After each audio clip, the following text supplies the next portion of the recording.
from CBS Sports. And first pitch crushing. Deep left field. This is way back. Walk-a-walk. Got a fantasy question? Email fantasybaseball@cbsi.com. Get ready to win your league. Where fantasy becomes reality. Now here's Frank, Scott, and Chris.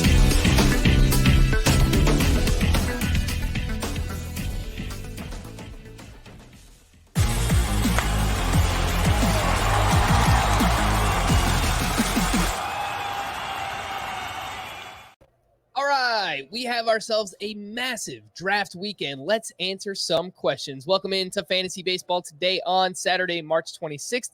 Frank Stampfl joined by Chris Towers. Thanks again to everybody for sending in your Apple Podcast questions and your emails, fantasybaseball@cbsi.com. Reminder that if you can keep those questions shorter, it helps because we are receiving a lot of questions this time of year. What's going on, Chris? Hello. Howdy, bud. How's life? It's good. I'm as people listen to this, I'm currently in Puerto Rico. It's 40 degrees warmer than it was in New York, so it's great. It's great. It reminds me I should turn off my space heater. Yeah. It's a little chilly in New York City right now. It's now cold again in New York. So we had that little brief period of time where it was warm. This always happens. You get a little fake out spring and you get all excited and you take the shorts out of storage and then you don't get to wear them. So I'm thankful. I'm thankful to the weather in New York City for making me look forward to my trip. All right, I have another question for you, Chris. I ate a fantastic egg sandwich earlier today, bacon, egg, and cheese on a roll. It's just like a classic staple, New York City, probably other places too, but whatever. I'm from New York, so. But New York is the center of the universe and the only important place, and so 100%, right? What is your favorite egg sandwich construction? This is a loaded question. The egg. Do you put cheese on it? What kind of cheese? What kind of meat? What kind of bread? So my preference would be like a soft roll, like a Martin's potato roll would be my go-to. Like grill it on the outside, a little bit, and then you go egg on the, and you go. My preference would be sausage on the bottom, fried egg on top, cheese. Bun. I'm a sausage patty over bacon guy. Oof, it's close. It's definitely It's just a little more substantial. That's what I appreciate is the bacon. You get like 2 strips of bacon and they're like wafer thin, and I just prefer having a little more heft to my sandwich. With it's got a better weight in your hand. What kind of cheese are we going with there? American cheese. Anytime you're talking about cheese for like a burger or a breakfast sandwich in particular, American cheese is the ideal cheese. I'm not one of these snobs that like, look, I love a good cheese. But I'm not one of these snobs that think that like, oh, American cheese isn't real cheese. Like whatever, it's delicious. It's like chemically engineered in a lab to be delicious. It melts well. It's got like a salty taste that really fits well with those specific types of sandwiches. It's the ideal. Don't give me cheddar or any, just American cheese is the ideal for that kind of sandwich. I get it. I used to think along the same lines. My fiance taught me that American cheese is not real cheese, so I've kind of been converted. Who cares? It's made from real cheese. Like, who cares? This puritanical approach to like, what is real cheese? What does that even mean? Right? It's all just like milk that's gone bad. Right? Isn't that how cheese is made? I don't really know. Chris, if you don't know, I don't know. It's just old milk. That's all cheese is. It's just old milk. So who cares if it's real or not? Give me the bacon. I like the sausage every now and then. Pause. But give me the bacon. I'm like the guy in the Matrix. It was like, I know this American cheese isn't real, and I know it's just the Matrix telling me it's real, but it tastes delicious. Well done, bacon, fried eggs, cheese on an egg roll. Let's make it happen. Let's get into your questions. Apple Podcast review questions. This one is from Elliot8617. Gentlemen, you may have forgotten this by now, but you called Corbin Burnes' greatness well before it happened. So, who is the next Corbin Burnes? Who is the middling pitcher no one is paying attention to that will someday be great? And Chris, I feel like there are a lot of options for this. We were talking beforehand. There are just so many starting pitchers going late in drafts that I am excited to select. Mm-hmm. You can't draft all of them, but do you have a few candidates in mind here that can look? Corbin Burnes, we're setting the bar pretty high. The guy just won the National League Cy Young, but Yeah. someone who can ascend to a great level one day. Do you have any options? There are no shortage of later round pitchers who I like. We were talking about Casey Mize before the show. He had a pretty good start against the Yankees. I think there are still a lot of changes in his pitch mix that he needs to make. Still way too fastball heavy, but he's certainly talented enough. Jesus Luzardo, another one. Velocity was up in his first spring start. I think there's a chance that he develops that Marlins changeup that helps him take a step forward. Curveball, obviously important there. Luis Patino, who I've been a big fan of this spring. Tony Gonsolin. Gosh, I'm sure there are more. How about his teammate Aaron Ashby? I feel like that slider is just filthy. Gets a lot of ground balls as well. I mean, I guess he's a little bit more hyped, so it's not like he's coming out of nowhere per se. Yeah. I think the Burnes one, it's got to be someone who's been around for a little while and who's had, that's why I think Jesus Luzardo is a good comp because, remember Burnes was awful in 2019. Was barely used as a starter, but just got hit really, really hard. But there were really encouraging signs underneath. And I think Luzardo has a lot of that similarity there too. Obviously, even more hyped as a prospect. So yeah, those are some of the options. I'll give you a few more names here. Tyler McGill with the New York Mets. He's a big body. He throws hard. He added a pitch this offseason, Chris. I feel like you've mentioned that, either a cutter or a slider. Mm-hmm. So I am interested in what he can do. And look, if we're talking about spring, someone who's getting hyped up right now, throwing hard, former top prospect, just a name to watch. Let's see how this develops. Mitch Keller. He was former top pitching prospect in baseball. He's throwing hard. He's got a great slider, but the fastball command the past couple of years has been brutal, and he needs to figure out a third pitch too. So, and the thing is, he's throwing about 3 to 4 miles per hour harder than he did last season. His average fastball velocity in today's start was 97.7 miles per hour. That's Thursday's start for those of you in the future. And the thing with that is if your fastball velocity is 4 miles per hour harder, you can get away with a lot worse command, or the same command. You can get away with it. It's, you still have to get swings and misses with your other pitches. He did throw his changeup a decent amount in Thursday's start, which is interesting because that's been, he threw it 5% of the time last year. The curveball has been pretty bad, but maybe the faster fastball velocity can help that play up. So yeah, he's definitely someone to keep an eye on. Edward Cabrera, Marlins prospect. There were a lot of people who viewed him as a better prospect than Sixto Sanchez when they were both coming up. He was not good last year when he got his chance, but a lot to like there. Has that typical Marlins changeup along with good velocity. So he's another guy. There's guys out there for sure.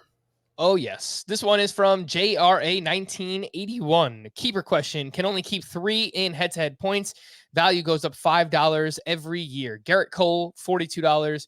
Giolito, $21. Salvador Perez, $9. Wander Franco for $7. And Trevor Rogers for $6. Leaning towards Cole, Perez, and Wander. Cole would go for 60+ in this league. Need 3, Chris. You're muted. That does make me lean towards Cole, 47 when he would probably go for 60+. But man, I don't want to not pick any one of Salvador Perez, Wander Franco, or Trevor Rogers. Now, I guess the way to look at it would be Perez and Franco would go for more in the draft than Rogers likely will. At least that would be my assumption because their ADPs are much higher. And so just in terms of like your ability to get the most value, I guess it would be Cole, Perez, and Franco. And, you could get Trevor Rogers back for probably cheaper than what it would cost to get any of Perez or Franco back. So I think that's the way I would go. Yeah, I think that sounds about right. Even with the inflation, I think Trevor Rogers probably goes for $15 to $20 in a league like this. So I'm with you. I would go with Cole, Salvador Perez, and Wander Franco. This next one is from J Wales 9987. So we are going to have an NLDH this year for 162 games, but I'm not seeing that really reflected anywhere in your pitcher rankings. Having a solid additional hitter in the middle of every lineup and not being able to pitch around the 7th and 8th spots should have a negative impact on pitchers, shouldn't it?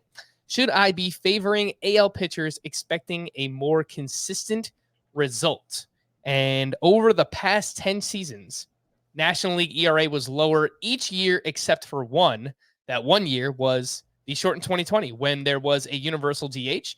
The NL ERA was 4.48. The AL ERA was 4.43. It's a weird season, obviously, and they're playing in the middle of the summer where offense is up overall. Chris, what do you think about this? Because I feel like the best pitchers, they're going to be elite no matter what. Maybe further you go down the draft board, you can use this as like a tiebreaker or something like that. But I feel like we shouldn't overreact to it. What do you think? Yeah, I mean, I guess the thing I would want to see would be, were American League pitchers more well represented among the top players at the position in that 2020 season? So I'm going to look that up now. And you got 3 of the top 5 were American League pitchers, but 5 of the top 12 or 13 were American League. So I don't know if that's necessarily, it's a small sample size. Kenta Maeda was a top 5 pitcher that year. Marco Gonzalez was one of the American League pitchers who was in the top 10. So, I don't know how much you can take from that, but I don't know. It matters, certainly, but I don't know. Like, I feel like that's already being taken into account in the projections. And so that shouldn't be that big of a deal, but I'm not 100% certain on that. It's a fair question, and it's one that I guess I haven't given as much thought specifically to as I should have, just because on a population level, I don't know how much it matters. So it's more of a trying to figure out which pitchers are under or overvalued as a result of that. And it's especially tough, Chris, because 5 of the top 6 starting pitchers being drafted right now are in the National League. So, I mean, what are you going to do? Fade all of them?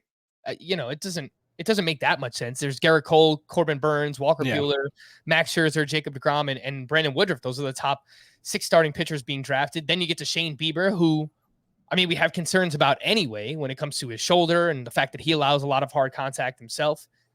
Zach Wheeler after that, dealing with the shoulder injury. Yeah, a lot of the really, wow. I'm looking at it now. 9 of the top 11 starting pitchers drafted are in the National League. So, I mean, what do you want to prop up someone like Robbie Ray or Lucas Giolito because of that, or downgrade Sandy Alcantara or Aaron Nola as a result? I'm not going to do that. I mean, these guys are ranked as highly as they are because of, the skills that they possess. And I probably should have mentioned this earlier in the offseason, but the way that I started my rankings overall this year, which was different compared to years past, is I kind of made a combination. Chris helped me do it, actually. A combination of projections, early NFBC ADP, Scott's rankings, I think, a couple other rankings, and I just kind of put them all together. And that was like my base of rankings. Yep. And then I started moving things around as the offseason progressed, moving players around that I like or moving players down that I don't like. So again, I think that is already factored into those projections. So it's a good point there from you, Chris. This one is from, I did not write it down, but he writes, Dear Bill Reiser and Lance Bean. I think he included, or she, that this is for Scott. All right, so these are the main protagonists. So some kind of old video game, I would think. Yeah. Streets of Rage or something? Oh, Contra. Okay. Contra, yeah. Were you ever big on Contra, Chris? I never really got into it. I don't know if I've ever played Contra, actually. Yeah. It might be in the Switch store. Like one of the Contra games might be in there in one of the packages, but I've never played it. Yeah. Streets of Rage is definitely a banger, though. I'm happy you brought that up. Played a lot of that growing up. I'm in a 16-team head-to-head categories keeper league that uses each category as a win or loss. I am able to keep 5 players from last year. I've decided to keep Sandy Alcantara in round 8, Bo Bichette in round 13, Fernando Tatis in round 14, and Robbie Ray in round 15. I need one more. Lance Lynn in round 10, Paul Goldschmidt round 2, Freddie Peralta round 19, or Trevor Rogers in round 15? Peralta in round 19 is the clear outlier there. I think it's possible he's the best of Lynn, Peralta, and Rogers. I'm not sure how you have that ranked. I have Lynn higher than him, but yeah, it's the round differential there is significant. So Yeah, I would definitely go with Peralta. I have it ranked Lynn, Peralta, Rogers in the rankings, but yeah, the 9-round difference between Peralta and Lance Lynn, I'll take the value there as well. This one's from Chicago Panther. Hey, Kyle, Jake, and John. Those are some pretty basic names. Yeah, I mean, I was thinking when he mentioned Chicago that maybe that's Bears quarterbacks, but the only one I can think of is Kyle Orton. So I don't know. John Kitna ever play for the Bears? I don't know. Jake Delhomme? Maybe, actually. Did Jake Delhomme play I have no idea. for the Bears? He might have. No, Probably never played for the Bears. No, he didn't. All right, well, let us know, whatever it is. I play in an 11-team strictly home run league. 10 roster spots, 7 starters.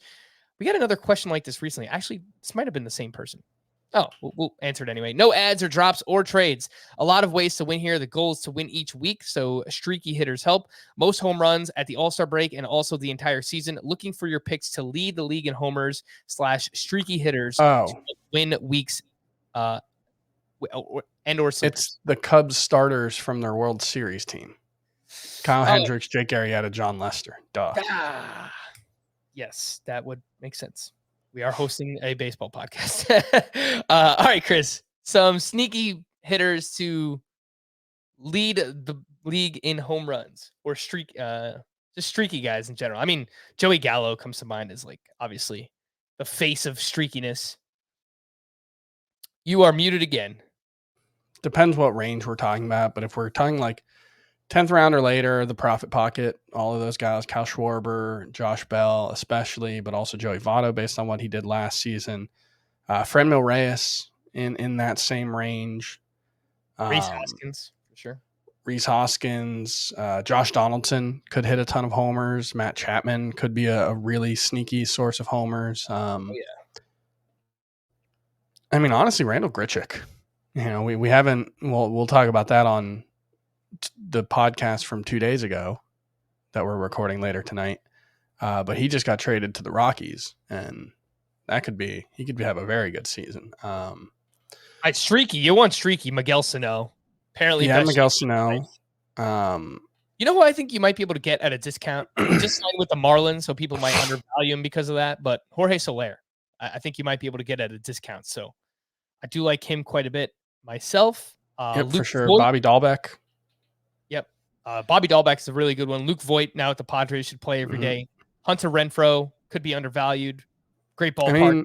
Brewers. We like him for other reasons, but Joe Adell was on a 48 homer pace last season at AAA and hit one about 600 feet to dead center the other day in spring. So Joe Adell could be a better power source than you expect.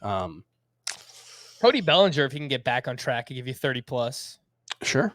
Yeah. Max Kepler could hit 30 home runs. We've seen him do it before. Jesus Aguilar could hit 30 home runs. Yeah, those are names. I think those are all names. It's a pretty good amount. Let's move on to this next one. This one's from John Thundergun. Hey, Dennis, Mac, and Charlie. That is the Always Sunny in Philadelphia fellas. Yeah, I was watching that pretty religiously for a while, and then I just fell off. I don't know why. It's not a show I've ever watched consistently, but I've seen a bunch of episodes. It's one that I'll just throw on occasionally. It's pretty damn funny. Very fun.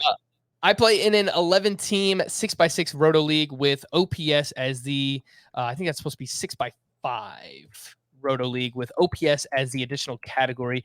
Every team can keep up to 4 players at a cost of the round before they were drafted last year, with players able to be kept for 4 years total. I am keeping Kyle Tucker, Corbin Burnes, and Shohei Ohtani, the hitter. Would you keep Wander Franco in the 16th round, can be kept for 3 more years, or Matt Olson in the 7th round, who can be kept for 2 more years? So a little bit more of projection versus higher value now in Matt Olson. Yeah, that one's tough because I think Olson's just a much better player right now for fantasy, and a 7th round value is good enough that I'm thinking I might keep him just because, look, you don't know what's going to happen in 2025. That I don't know if that extra year really matters all that much. It's entirely possible that Matt Olson is just the top 3 first baseman for the next 3 years, and he's a value at any price. So that's a tough one. I am lower on Wander Franco in terms of his immediate fantasy appeal than a lot of people seem to be. So that's playing into it as well. But I don't think you can go wrong with either one. I just think Matt Olson is much more likely to be an impact difference maker this season. So I think I'd just go with him. All right. Matt Olson is like a 3rd-round pick on average. So you're getting 4 rounds of value. Wander Franco is like a 5th-round pick. So you're getting 11 rounds of value. I think I would go with Wander Franco.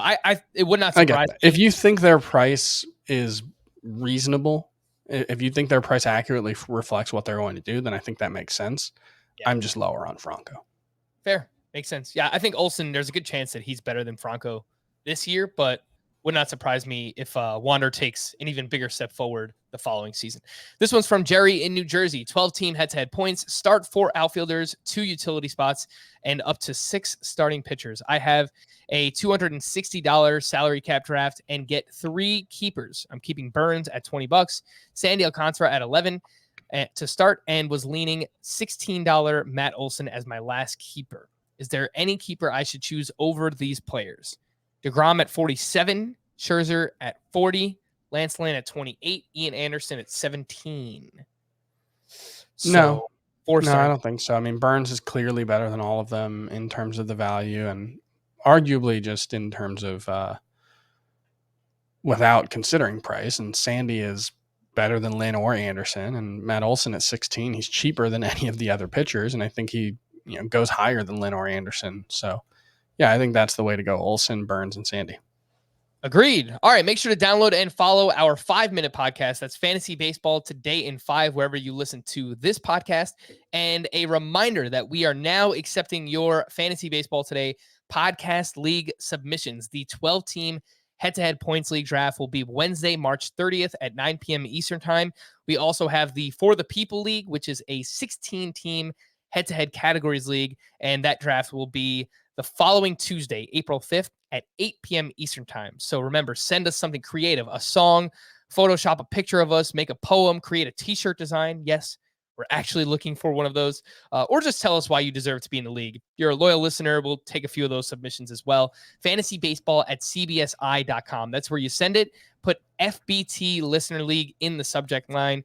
And please let us know which draft you can be in, because I believe we're actually going to broadcast both of those drafts as well. So we really need to make sure that everyone is going to be there live in the draft room, and everything will work out smoothly. Thank you. We're looking forward to it. We're going to take a quick break. When we get back, emails on Fantasy Baseball Today.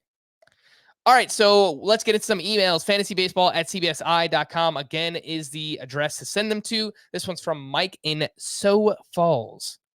Is that how you say that? It's such an interesting word. Sioux Falls. Sioux Falls. Yeah. Got any of that Sioux Falls sarsaparilla? It's a quote from a movie. Well, I don't watch those, Chris, unless it's Adam Sandler. So if you got any of those, send them my way. There are some guys I have some interest in, but feel like I haven't heard much about. What are your thoughts on these guys? All right, we've got a lot of Mets in here. Jeff McNeil, Mark Canha, Eduardo Escobar, Charlie Blackmon. I think it's fair to say, Chris, none of these players possess a high ceiling, but definitely could provide a very high floor in fantasy baseball. What do you think about McNeil, Canha, Escobar, Blackmon? Well, 3 of them are on the Mets. And so that's always, That's a fact. That's always, things don't always go right when you're on the Mets. I think all of these guys are reasonable values. I think McNeil has more bounce back potential than he's given credit for. He was considered one of the best batting average sources in baseball last year, and I'm not sure he's just completely lost that ability, so I don't want to write him off entirely. Canha is just a solid all-around player. His value in a traditional roto is muted a little bit because he's more of an OBP guy than an average guy, but I think he, should hit at the top or near the top of the Mets lineup and could score a bunch of runs while being a pretty solid overall hitter. Escobar is like the perfect fallback middle infielder or corner infielder. I believe he's eligible at both second and third. And I've ended up with him really late in roto drafts. He's probably going to hit 20 plus home runs and play pretty much every day. And then Charlie Blackmon, another one that like I don't think he's going to have a great season, but there was something weird going on with him where like his home stats, was he worse at home last season than he was on the road? I don't there think was that something he was. weird. That He was wasn't.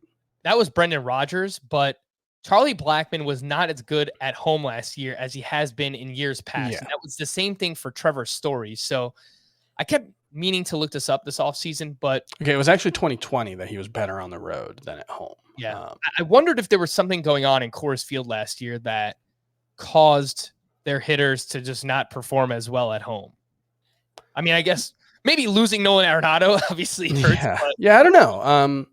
But I would guess that since he still calls Coors Field home, that, you know, I don't think it's unreasonable to expect better days from him, although he has had right around an 800 OPS at Coors the past 2 seasons, which is pretty bad given that context. So it's possible that he's just lost it. But, you know, I think Charlie Blackmon can still be someone who hits 275 to 280 and scores a decent amount of runs. So I'm not I think any of these guys are interesting late round options to fill out your roster, not necessarily the high upside guys.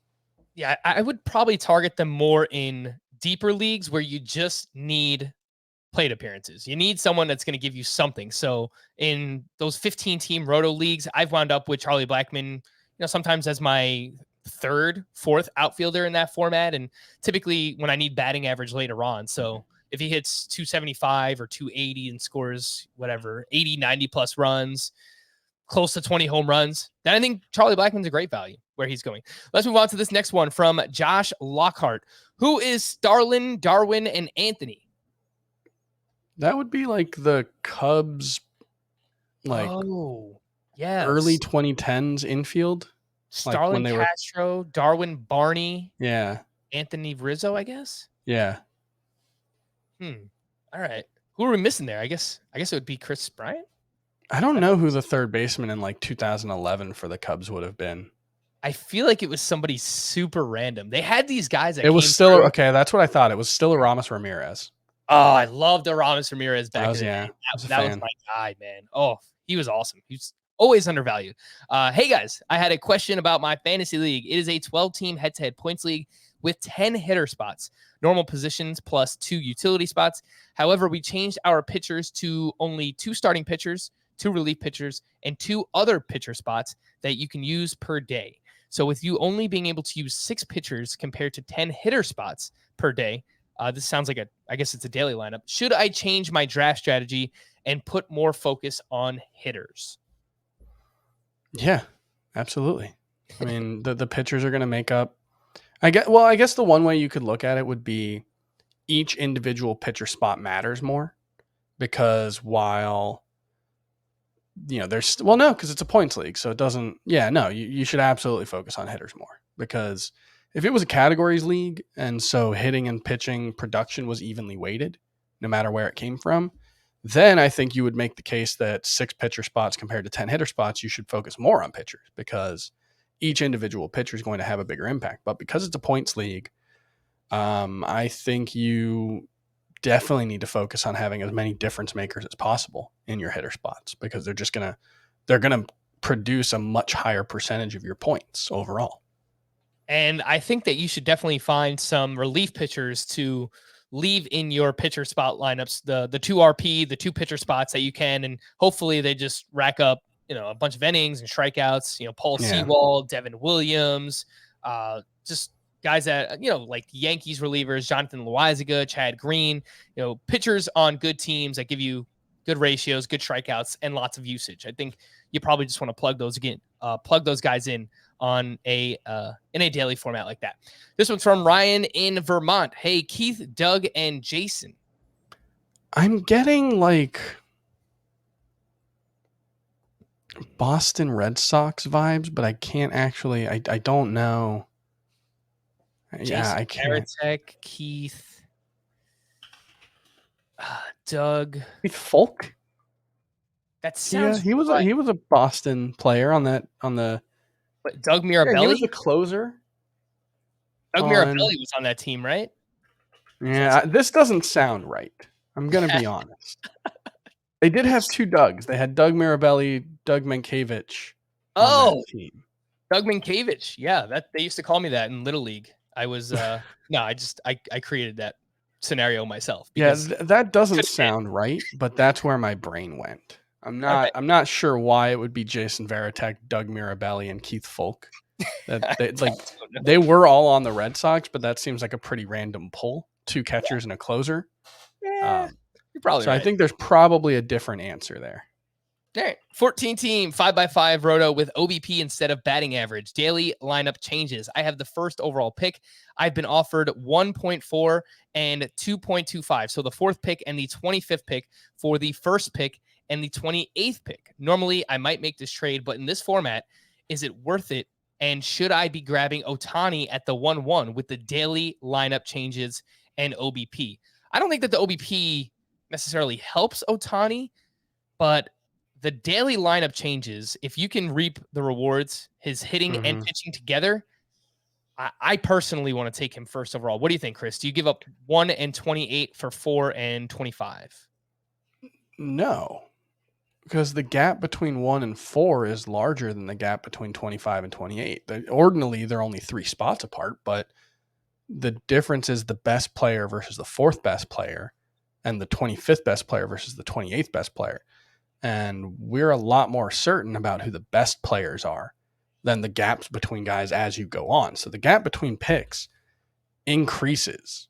The gap in value between picks, I guess would be the way to say it, increases with each pick that you go. Obviously it's not linear. It's not, I guess in some years, maybe the gap between 1 and 5 isn't that great. And this year I think is one of those, but still, I don't think that this is a worthwhile trade, even regardless of that. And yeah, you should be taking Ohtani at 1-1 in a daily lineups league, assuming you can use both his hitting and pitching stats. Even with it being OBP and Juan Soto is going to be just so awesome in that format? I think so. I know Juan Soto is going to be awesome, but that's still only one category. Sure.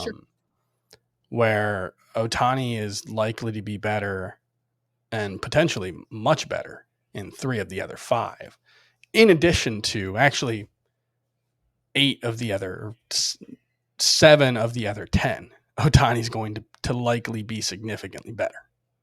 All right. This one is from Sean. Dear Dominique, Freddie, and Brett.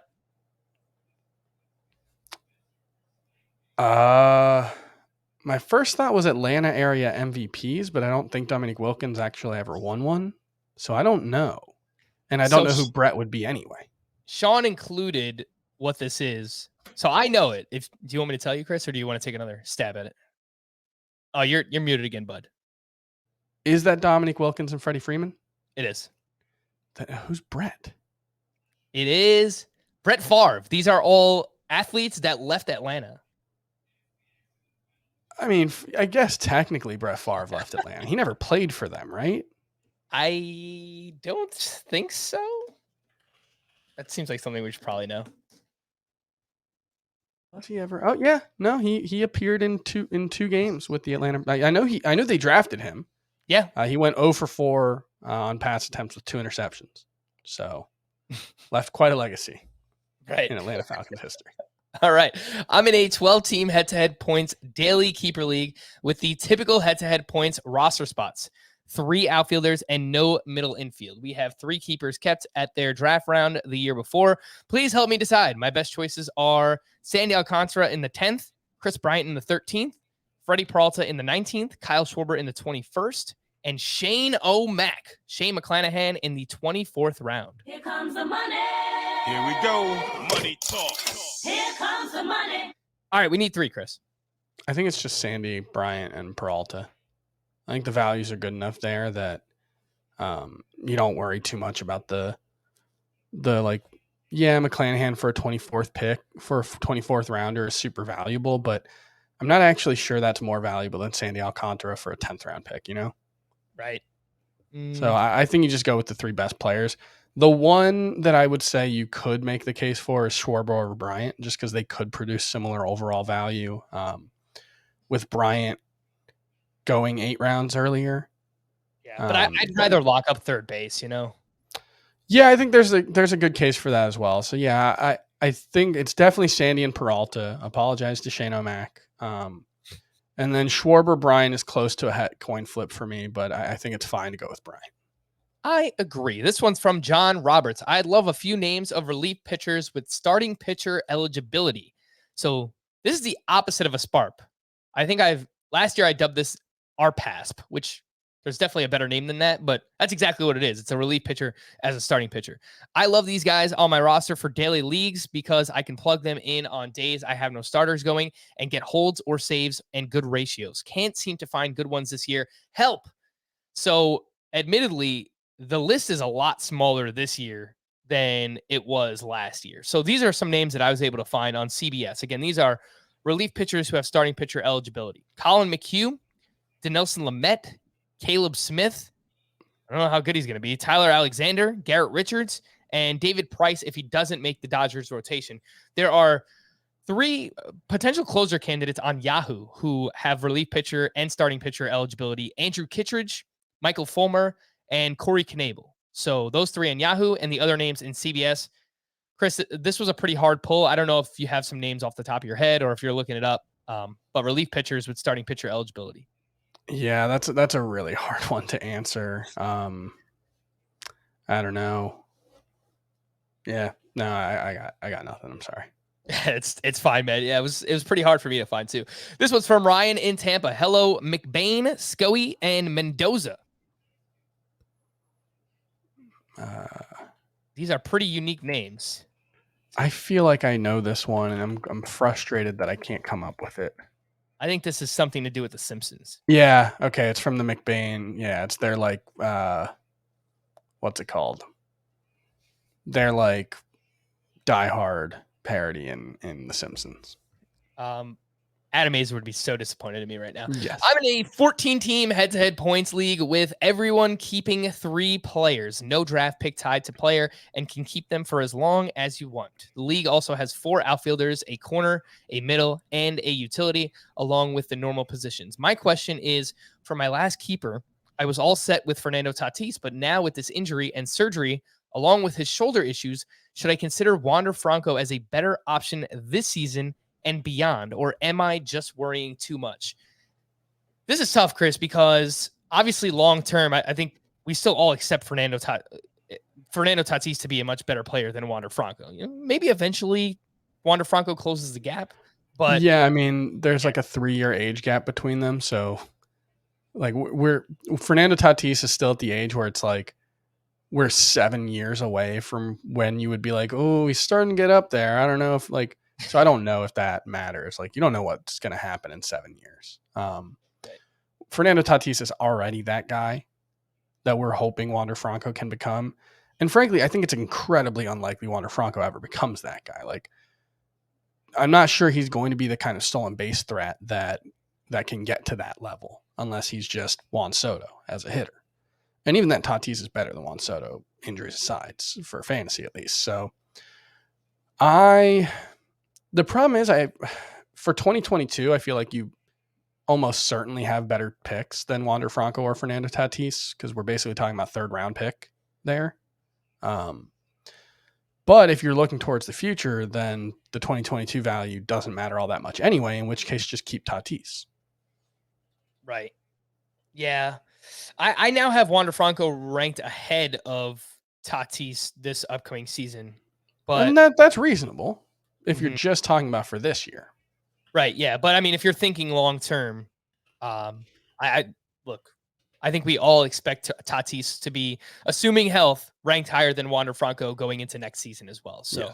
I would still take Fernando Tatis, and hopefully your other keepers can help keep you afloat until Fernando Tatis is back.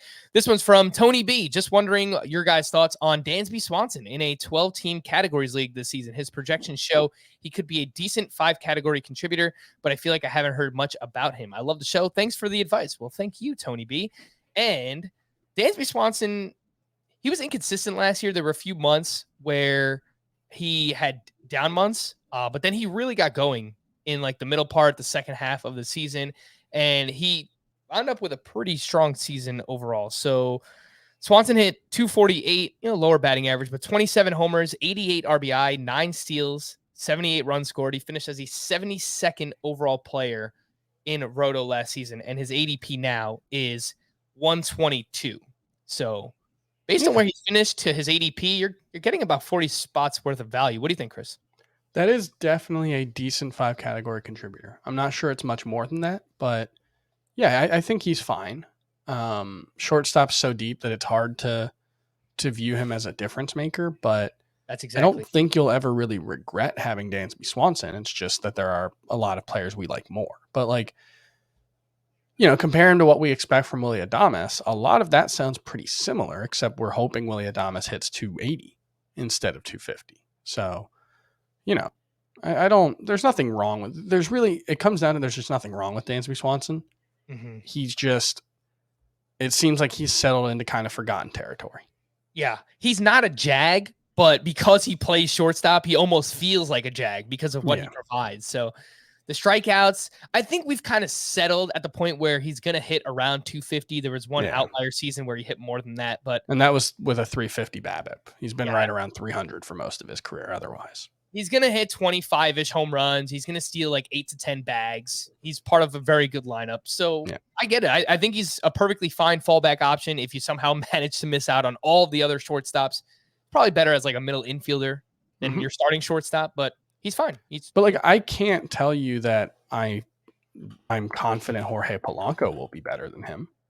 And Jorge Polanco is going a lot better or a lot earlier. So like in that regard, I think he's a perfectly fine option.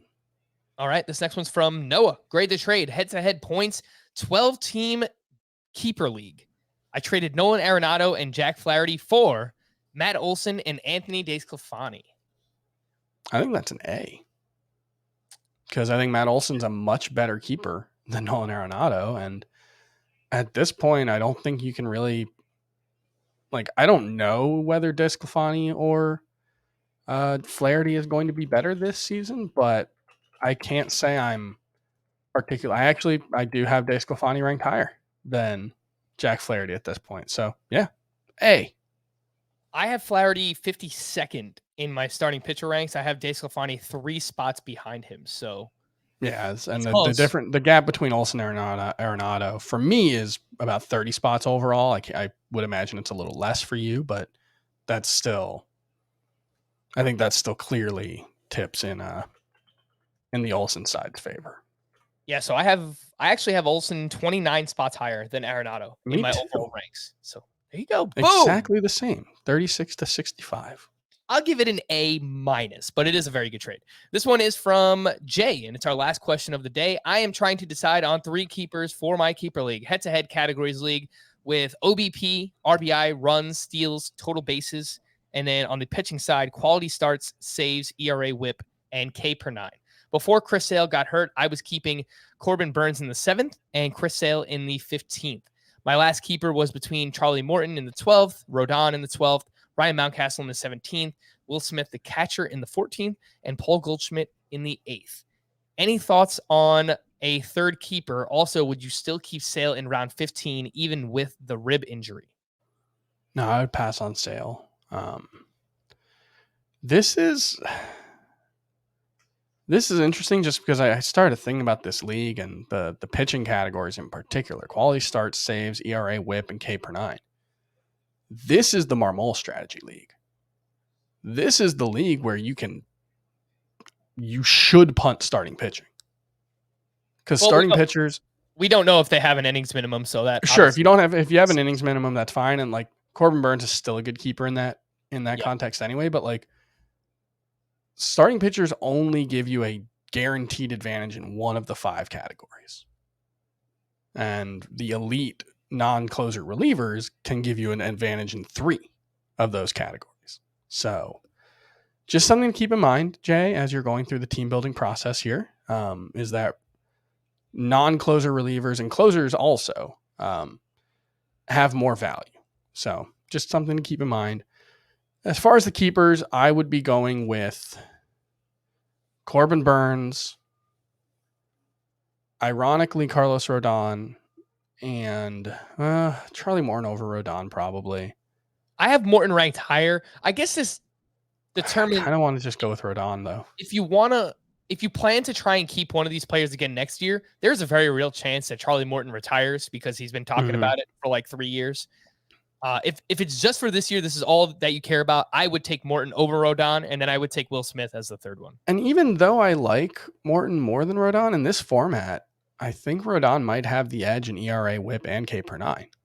Like if he's healthy, I think he will have the edge in all three of those categories. So K per 9 does change things quite a bit relative to K's, because all of a sudden you're not talking about a counting stat anymore. And then, Will Smith. So I would go Burnes, Rodon, and Will Smith. All right. And I would go Burnes, Morton, and Smith. So you can decide, Jay, between Smith and between Rodon and Charlie Morton. We're going to He wanted us to decide for him, so that's not helpful. Yeah, that's true. Should we flip a coin or something? I typically don't.